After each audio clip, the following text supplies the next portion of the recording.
একটা হিন্দু পাড়ার মধ্যে এসেছি।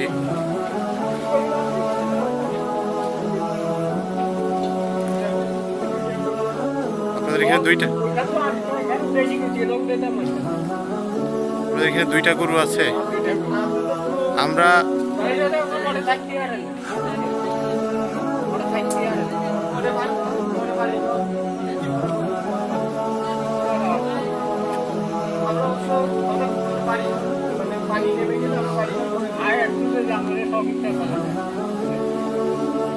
এখানে এই জায়গার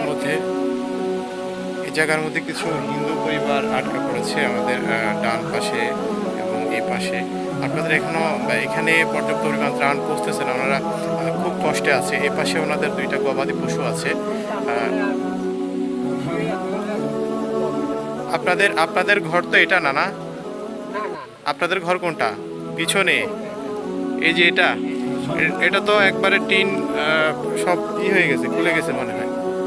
আমরা এখন আপনাদেরকে ইনশাল্লাহ খোঁজখবর রাখবো। আপনাদের যে গরু আছে এগুলোর খাবার আমরা ম্যানেজ করার চেষ্টা করব। পরবর্তীতে আপনাদের পানি যখন কমে যাবে আমরা আপনাদের এখানে আসবো, এসে ইনশাল্লাহ আপনাদের ঘরটা ঠিক করে দেওয়ার চেষ্টা করব। জি, আমরা আসি।